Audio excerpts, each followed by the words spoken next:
to Resilience Plus Rise, the podcast where resilience is not just a concept but a lived experience. I'm your host, Thomas Scaria, a resilience coach, an ultramarathoner, and a relentless believer in the human spirit's ability to rise. This podcast is a companion to my book, Resilience Plus Rise 26.2 Transformative Miles, to unleash your marathon of life mindset. Each episode is a raw, unfiltered dive into the stories of those who have faced life's hardest battles and emerged stronger. I am privileged today to have an amazing guest, Rashida Dean. She leads a transformative brain fitness and a mental wellness program that is designed to help educators, professionals, and high performers from surviving to thriving. She's into performance coaching and many other capabilities which deals with mindset, clarity, and leadership. She's been involved with various coaching programs for schools, leadership teams, and organizations. But when we talk about these elements, there's a lot more to Rashida than that meets eye. So, Rashida, welcome to Resilience Plus Rise, the podcast. Thank you so much, Thomas. Thank you for inviting me. Glad to be here. Fantastic. So, I will directly jump into the crux of the question. I've had a look through your background, and it shows that you have been involved with building humanity in its own way. And we talk about the underprivileged, the cadre of people that has not been really looked fondly on the society, whether we are talking about the immigrant population, whether we are talking about the underprivileged. And what I've seen is that you have been involved in different ways and roles that has been providing not only a helping hand, but you have been a beacon to take them to the next level. When I say the word beacon, light, it gets me to one of my favorite phrases, which I paraphrase from Rumi. From our deepest of wounds comes our deepest of lights. And I also say, from our deepest of hurts come our deepest of purpose. So, the question which comes up is, what you're into, what made you, Rashida, the person that people can turn to? Thank you so much. You're so kind in describing me, the person that, that peak and that all of stuff. But I am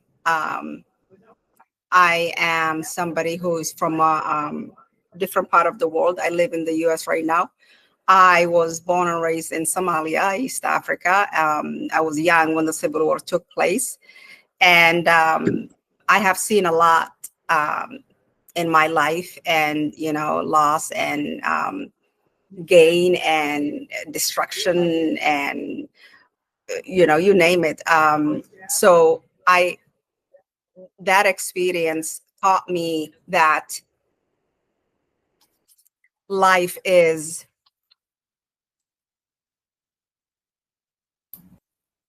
illusion in a sense, right? That's profound. Yes, it's how you see it. Mm-hmm. And even though I have seen that in person, but then we always have two choices. One is, should I lay down and take medications, which nothing's wrong with that, but should I lay down and say, okay, I lost, and my father is dead, my home is broken, our country is burning, or should I say, yeah, so this is going on, but what can I do to survive, and then to help others to survive also? I'm sorry about what you had gone through, but was there some instances that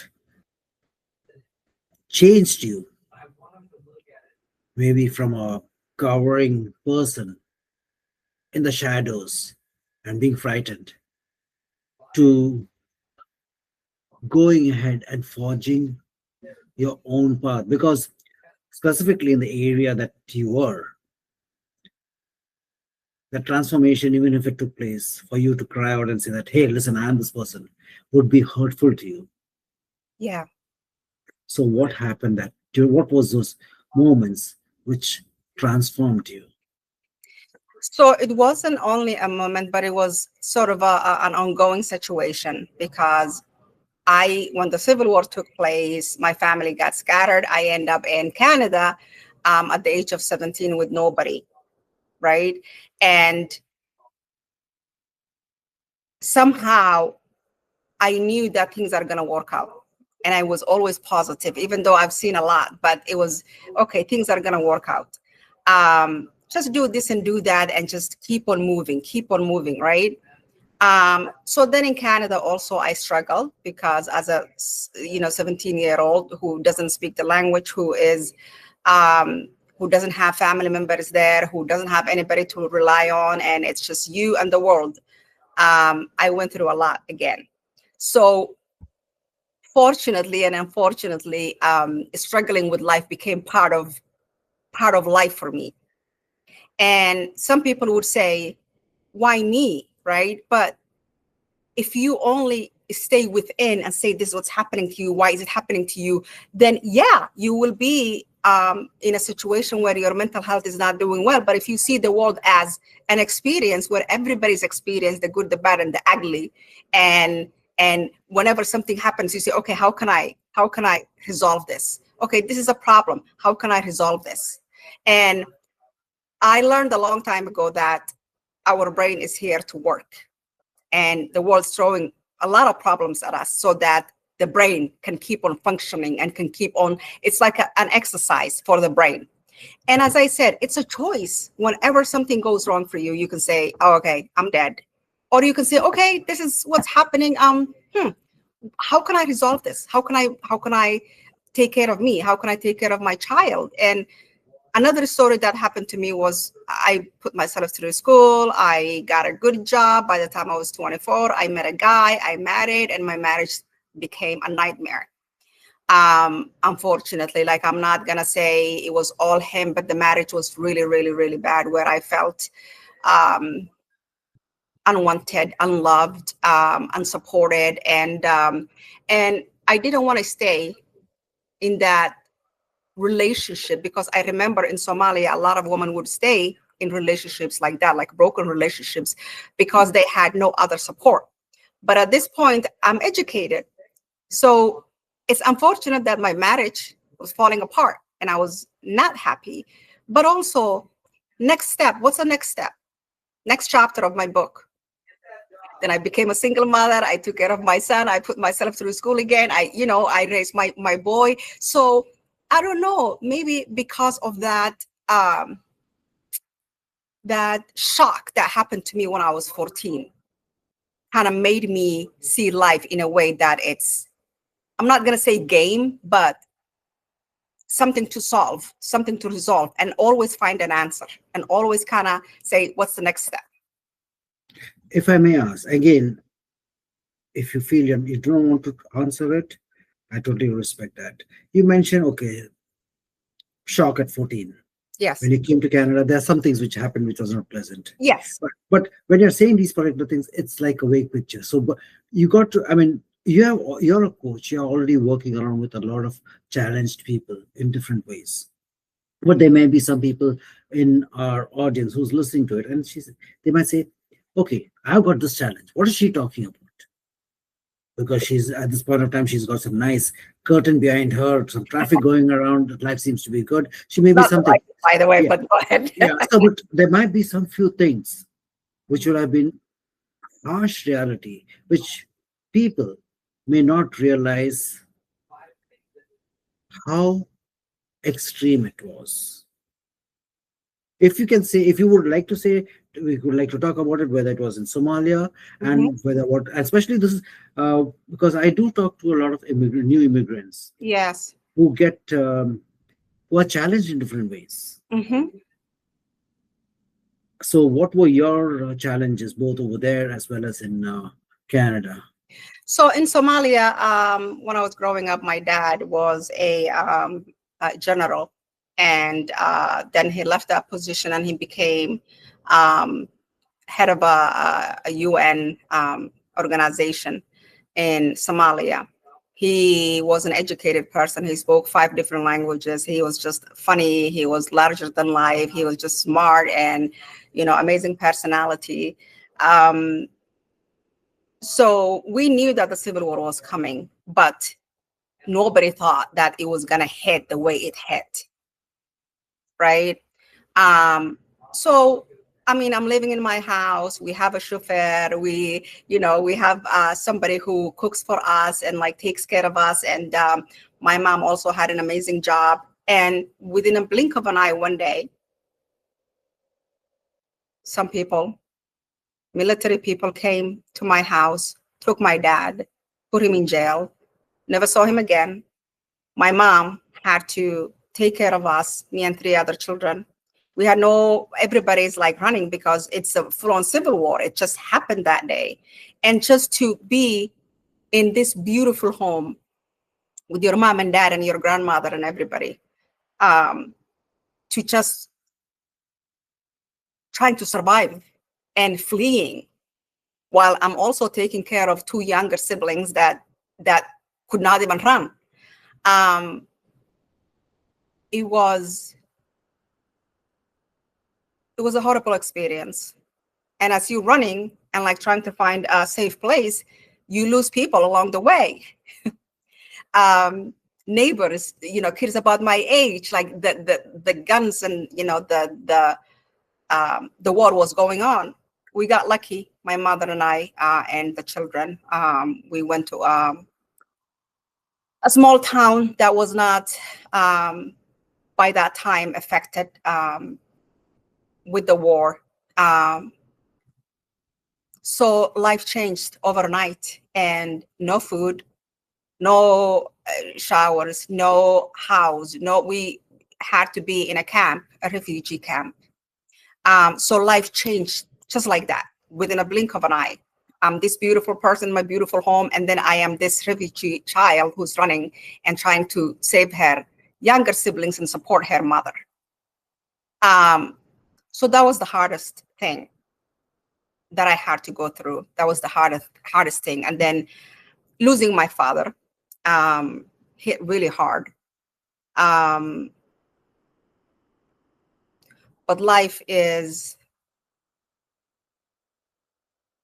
weird in the sense that people say time heals. Yeah. So time doesn't heal, but I guess the more you live, the more you kind of get used to the pain and what happened, right? And as I said, even at that age, I knew you either choose the pain and simmer in it, or survive so that I can support my siblings, my younger siblings, because I was the oldest person, and support my mom so she doesn't feel all alone. Um, Luckily, I ended up in Canada at that age of 17. My mom and the kids ended up in some other country in Europe. I am 17. As I said, don't know the language, don't know anybody in Canada. I had to start my life all over again. Lived in a shelter.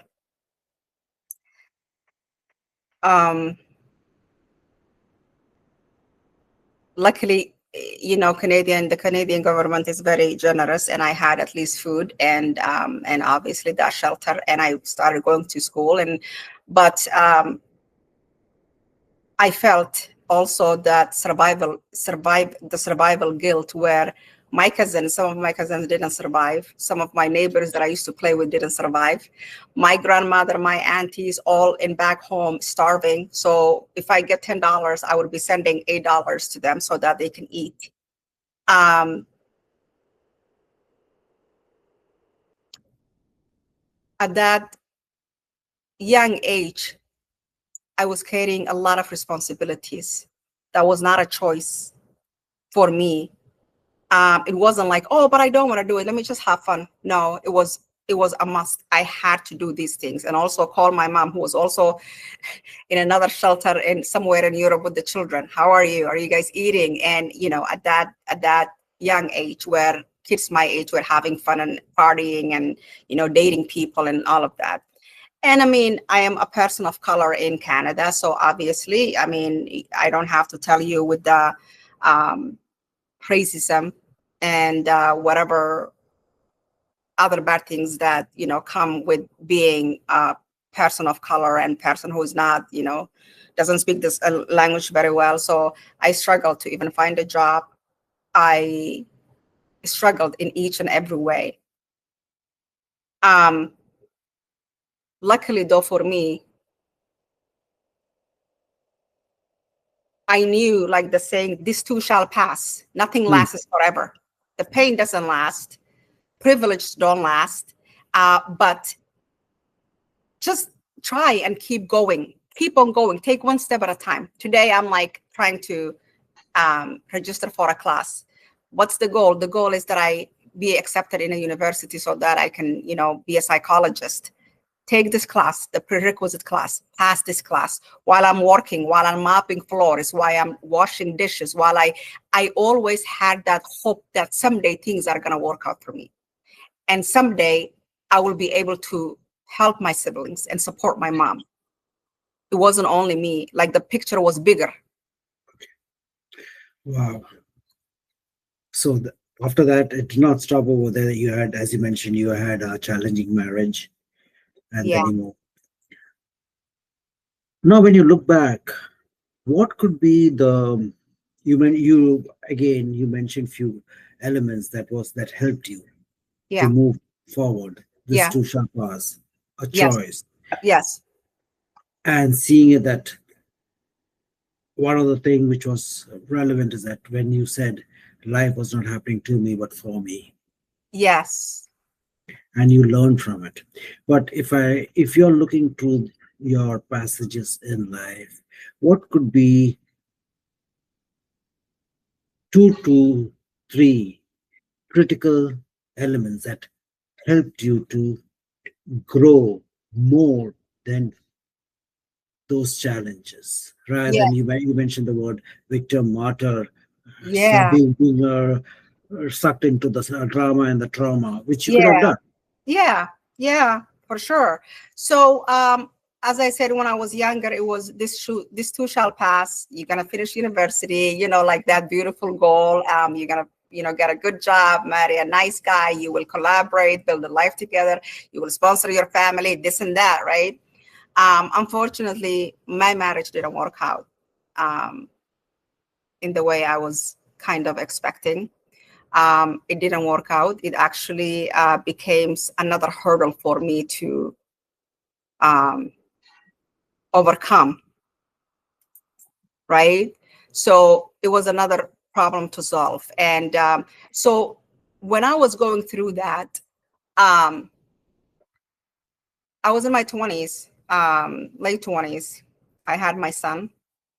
Um, and that is actually when I kind of grew up, in a sense that I was learning from what is happening to me. Before it was like, let me take one step at a time. It's gonna get better, right? But when I was in that situation with that marriage, I realized that this is life.